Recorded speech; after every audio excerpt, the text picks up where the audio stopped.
Seches Gittin Daf Yud Daled begins the Gemara's discussion of the halacha of Ma'amid Shloshton. As we have seen, if you have three people, Reuven, Shimon, and Levi, Reuven has lent money to Shimon. Shimon now owes money to Reuven, or he's holding something which belongs to Reuven. And then Reuven says to him, I want you to now owe it to Levi. It now belongs to Levi. Just by saying that, he transfers ownership to Levi. Now belongs to Levi, and he cannot take it back. The Gemara has understood that this applies if he's holding an object or money in escrow for him. That is, Shimon's holding it for Reuven. Since he's holding it on Reuven's behalf, Reuven could say, now you're holding it on Levi's behalf. The Chiddush is that even if it's lent to Shimon, in which case Shimon's not holding it for Reuven, he just owes it back to Reuven, but it belongs to Shimon in the meantime, it works there as well, according to Rav. The Gemara is trying to figure out why. So the Gemara is asking, in what way does Shimon agree to that he's now owing it to Levi? Where does that happen? Just by Reuven saying, I want you to give it to him. So the Gemara has already tried one explanation and rejected. The Gemara is now going to try a second explanation and rejected and end up saying there's no explanation. So the second explanation comes from Rav Ashi. Rav Ashi says that Shimon gets a hana by transferring who he owes the chayv to from Reuven to Levi, because now it's a new loan and he now has a new period of repayment. And in exchange for that hana, he agrees to now owe it to Levi instead of to Reuven. So Gemara asks, but sometimes Levi's a big, strong, tough guy, and he doesn't want to owe it to him because he's a guy who could force it out of him whenever he wants. Like, for example, the Gemara uses the people of Bar El Yashiv. They were strong guys. Nobody wanted to owe money to them because they were tough guys. So the Gemara says that Marbre, the Rav Nechemia, asked Rav Ashi, in a case like that, there is no hana of owing it to Levi. He wouldn't want to owe it to Levi. So what are you going to say then? And if you're going to say that there it really doesn't work, if Reuven says you owe it to Levi, it's really not kaina, then you have a situation in which every time somebody says this, you have this halacha of Ma'amid Shloshton where Reuven transfers to Levi. You have to start evaluating what type of person is Levi. Is it worth it for Shimon? You can't have a halacha that's unclear like that needs to be evaluated every time. You have to have a general rule. So therefore the Gemara rejects this pshat. And the Gemara therefore brings Rav Sutra, who says that there are three halachos that the Rabbanan said without a technical structure as to how they work. There's a reason why they said it, but there is no, they just said this is how it is, and they didn't give a structure for it. The first one is this halacha. The second one is halacha that Rav Yehuda says in the name of Shmuel is somebody who writes over all his possessions to his wife. She does not own it. She becomes the guardian of it, but it doesn't belong to her. And the third is Rav Hanania, who says that somebody who builds a building, a hall, for his son's wedding, and he marries off his son in that house. If he doesn't use that building for anything else, the house now belongs to the son. Okay, now the Gemara goes on to another discussion related to the halacha of Ma'amid Shloshton. The Gemara says that Rav actually did the halacha of Ma'amid Shloshton, and the Gemara is going to analyze what he said and why he had to say it. So Rav said to Rav Acha Bardala, he said, you owe me a kav, that's a certain measurement of ma'rika of saffron spice. So instead of you giving it to me, I want you to give it to someone else. I want you to give it to Levi, let's say. So Rav was our Reuven and Rav Acha was our Shimon, and he said, you owe it to Levi now. But it's not all he said. He said, I want you to give it to Levi. And Levi was there. All three of them were there. And then he said, and I'm not going to change my mind. I can't take it back. So Gemara says that implies that he could take it back if he wanted to. He's just saying that he's not going to. But it's not, because since all of them were there, we already know that Rav said the halacha of Ma'amid Shloshton, that once he says it, it's given and he cannot take it back, and now it belongs to Levi. So Gemara says, yes, that's what he meant. He meant to say, I can't take it back even if I wanted to. So Gemara says, so then why would Rav have to say that? Rav already said that halacha. So the Gemara says, there's a chiddush here. Then Rav said it before. He said it in a large object where it was a lot of money, was a valuable thing.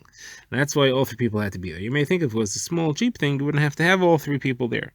And therefore, he's coming to tell you, even a small thing like a bit of saffron, you have to have all three people there. And now the Gemara brings an incident. The Gemara says there were a bunch of gardeners who worked together in the field of a landowner, and they each pooled their funds to some extent. And one day they made a calculation as to who got what and who owed what, and it turned out that one of them owed 5 isteri zuzi, 5 slime. And he owed it to all of them. And they said, you know what, instead of you paying it to us, pay it back to the landowner in exchange for something that we owe him, whatever it is. So the landowner was there at the time. So this is a typical Ma'amid Shloshton. not only did they do that, which should be a kinyan right away, as Rav has ruled, but they also went on ahead and they did a kinyan chalipin. Anyway, then the guy who owed it went off on the side. He did another calculation, and it turned out that he didn't know anything. They had miscalculated. So he had promised to give, that is, he had exchanged ownership of 5 slime that he has to the landowner for no reason, and he also did a kinyan for no reason. So he went running to Rav Nachman. What should I do? So Rav Nachman said, what should I do for you? You transferred ownership already twice. First of all, with the halach of Mayim Shlashnan, and second of all, by doing a kinyan chalipin. So Rav said, Rav was Talmud of Rav Nachman, he said, but this was a mistake. He's not saying that I didn't want to. He's saying I didn't have the money to owe him. We did a transferring of money that didn't exist. I didn't have extra money to give him. So therefore he said, it's a kinyan by mistake, and the halacha is that a kinyan that is by mistake doesn't work, and there's nothing to worry about. Gemara now refers back to a sugya we were discussing earlier. If somebody sends something with a messenger to someone else, can he take it back? That means when he gives it to the messenger, is it considered to have already reached the hand of the receiver, or is it still with the messenger and he could pull it back? Now there's another question which is relevant to this as well, and that is what happens if it gets destroyed on the way? If it belonged to the receiver, so he lost it. If it belongs to the sender, then he lost it and he has to replace it. So the Gemara is going to be split on this between Rav and Shmuel. So the Gemara is discussing where someone owes money to someone. So let's say Reuven owes money to Shimon and he sends it in the hand of Levi. So says Rav, if he says to him, take the money, says Haylech, take a mana, take a 100 zuz to Shimon, which I owe him. So Rav says, so the Reuven is responsible for it. He can't say, well, it got lost along the way. Shimon, you lost it. Shimon doesn't know about it. He can't be responsible for it. He never agreed to this. So he can't lose because of it. So Reuven, the sender, is still responsible. However, if he wants to take it back, he cannot take it back because it already belongs to Shimon. That means he loses both ways. Reuven, he's responsible for it because Shimon doesn't know about it, but he can't take it back because it's already been zoche. Levi was already zoche in it for Shimon, so now it belongs to Shimon. Now Shmuel says, since he's responsible for it, he can take it back if he wants. He can't make him be responsible for the money and not be able to act on it. What if he realizes that Levi's not responsible? Levi's going to lose it. He can't pull it back from him anymore. So you can't have him be responsible for it and have him not be able to retract it if he wants. So therefore, he gets to take it back if he wants. So everyone wants to know, what are they arguing about? So Lemar has 2 attempts to figure out what this machlekes is about. Lemar's first attempt, when somebody says take it, is it tantamount to saying be zoich in it? Is he saying do a kinyan for him? So maybe according to Rav, it is as if he said do a kinyan for him. Therefore, it belongs to Shimon, and he can't be chayzer. He's still responsible for it because Shimon doesn't know about it, but he can't be chayzer. And Shmuel holds he could be chayzer because he did not say be zacha in it. Someone says maybe that's what the machlekes is. Someone says no, that's not the machlekes. Everybody agrees that he's saying to be zacha in it. Even Shmuel agrees that he's saying to be zacha in it. However, the machlekes is, do you say migu? Do you say that since he's responsible for it, he has to be able to take it back if he wants to? It's part of his responsibility. Shmuel says you say that, and Rav says you don't say that. Now the Gemara says a brisa that says very clearly like Rav, and it brings 4 types of scenarios where what Reuven said to Levi the messenger. Number 1, he said, take this money to Pliny because I owe it to him. Take this money, in our case, to Shimon because I owe it to him. Or he said, give a money to Pliny because I owe it to him. Or he said, take a money to Pliny because he deposited it with me. Or he said, take a money to Pliny, which is a deposit that he has in my possession. Either of these 4 circumstances, says the brisa clearly, if he wants to take it back, he cannot take it back.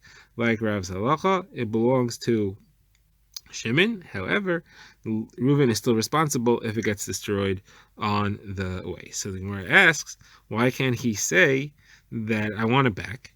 Let Reuven say, I changed my mind. Levi, I don't want you to bring it anymore.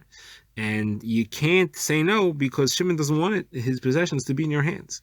He never trusted you with it, and therefore you should give it back to me. So Rav Zera says the case that should be a good taina. However, our case is where we know that Reuven's a sleazy guy, and the owner, Shimon, certainly doesn't want it to stay in Reuven's possession any longer than it has to, because Reuven's the type of guy who's liable to deny that he ever had it in the first place. Gemara now brings two additional stories. Gemara says that Rav Sheshes had money owed to him for coats that he sold to people in Mechuzah. So the people who owed him the money were in Mechuzah, and Rav Yosef Bar Chama was traveling to Mechuzah, so he said to him, "Do me a favor, when you're there, go ask him for the money and bring it back to me." So Rav Yosef went, and they gave him the money to take back to Rav Sheshes, and they said, "We want to do a kinyan, be it so that it's yours," which would mean that it's his responsibility. So he said to them, "Okay." And then at the end, he decided not to, and he pulled out and said, "I'm not going to do it." So when he came back, Rav Sheshes said, "You did good by not agreeing." And there's two versions as to how he explained it. Either he said that you didn't make yourself a servant because the one who borrows is a servant to the lender, so you'd be making yourself obligated, and then you'd be like a borrower.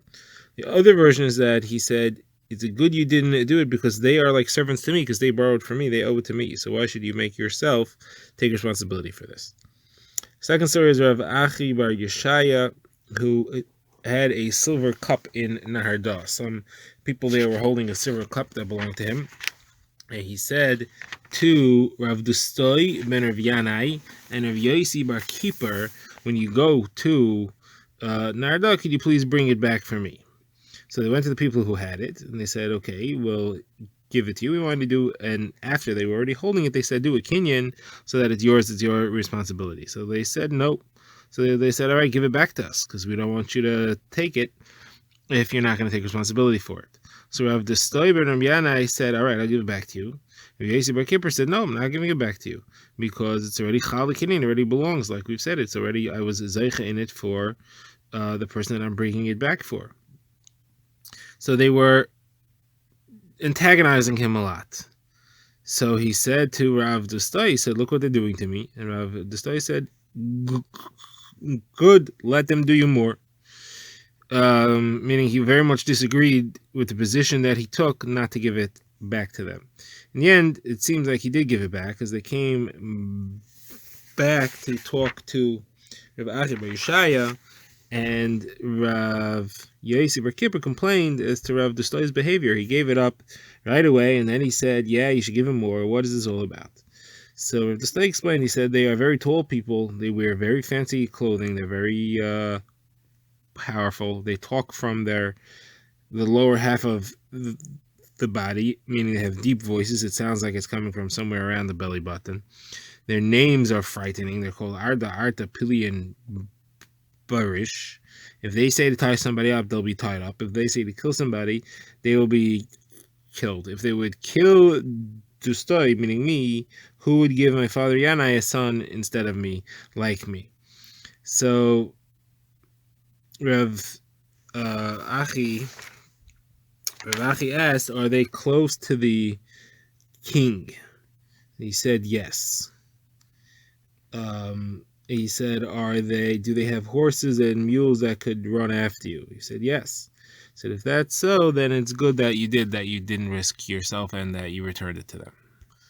Gemara now speaks more about the topic of whether when you say, bring this to someone, are you intending for him to be mekabelet, to be zeicha in it for him right away? So Gemara quotes two brises that contradict each other. One says, if you say, take this money to so-and-so, if Reuben says, take it to Shimon, and he got there, and the Shimon's not there anymore. He died. So that's the case of both brises. The first brisa says you should return it to the one who sent it, and the second one says you should give it to the inheritors of Shimon. So Gemara says it would seem to be that they're arguing over this topic: was he zeicha in it or not? According to the one who holds that he was zeicha in it, so therefore it belongs to the receiver, belongs to Shimon, and if he died, then it goes to his inheritors. You should give it to the inheritors. When the one who says you should give it back, you would never zeicha for it, and the person who sent it only sent it to Shimon. If Shimon is not there, you give it back to the sender. So Gemara gives a number of other ways of understanding these two brises. They're talking about different cases, and they're not arguing about whether or not send means be zeicha or not. So Abba Bar Mamel says What is talking about where the sender was a healthy person? What is talking about where he was a sick person? The halacha is if somebody's sick and he's about to die himself, so anything he says is like it's chal right away. So when he said to give this, it was chal right away, and therefore belongs to the receiver, belongs to Shimon, and it goes to his inheritors. If he was healthy, though, that's the other brisa that says it was nachal, and really holich is lav kizachi. It's not. He did not say be zeicha in it at all. Rav Zvid said, we're both talking about where he was a sick person. One is talking about where the Makabel was around. He was alive at the time that the Shliach received it. So Shimon was alive at the time that Levi got the money from Ruvain, and therefore he was like in it and goes to his inheritors. That was talking about where he had already died by the time Levi got the money from Ruvain, and therefore he was zeichet it for nobody. The person that he was zeichet for didn't exist anymore, and therefore it goes back to Ruvain. Rav Papa says both brises are talking about where it's a healthy person, but one is referring to where actually the sender ends up dying himself before the receiver dies. So really, you should return it to the sender. But there's a halacha of mitzvah l'kayim divrei hameis, and therefore once he dies, there's a mitzvah to fulfill what he said, and there you should therefore give it to the receiver, and if he's not there, you should give it to his inheritors. The other is talking about where the receiver was alive, and he was living at the time that the receiver, the sender, Reuven, was alive. Shimon died first. There's no mitzvah l'kayim divrei hameis, because Reuven's alive. Then Reuven himself, then he died, so you can't necessarily give it back to Reuven, but there's no reason to give it to the inheritors of Shimon, because there's no mitzvah l'kayim divrei hameis anymore. Shimon's not even there. So therefore, you just give back to the inheritors of Reuven. Gemara now brings a brisa that has no less than 6 different opinions what to do in a particular case, and Gemara wants to say at first that they're arguing over the question of Hailch Kizachi or not, and Gemara is going to say not. So the case and the opinions are as follows. It starts off the same as we had in our last brisa. Somebody says take a emuna to Shimon, and then he went and he found that he wasn't there anymore, he died. So the Tanakhama first opinion says give it back to the Mishaleach, give it back to Reuven. Rav Nassan and Rav Yaakov say give it back to the inheritors. Then the Gemara says, what if Reuven himself had also died? So Reuven and Shimon, they both died. So the Tanakhama didn't say anything about what happened if Reuven had died. Rav Nassan and Rav Yaakov said, this is the second opinion, give it, in that case, if they both died, give it to the inheritors of Reuven the sender. Then there's a Yesh Ayrim that say, no, give it to the inheritors of the one to whom it was sent, give it to Shimon. Rav Yehuda Hanasi says, in the name of Rav Yaakov, in the name of Rabbi Meir, mitzvah l'kayim divrei hameis is supposed to do what the dead person said, doesn't explain any more than that. Gemara will explain what everybody here says and holds. Then we have the Chachamim who say split it, and then we have Kanamru, that is what they say in Vavel. They said the Shliach gets to decide whatever he wants to do.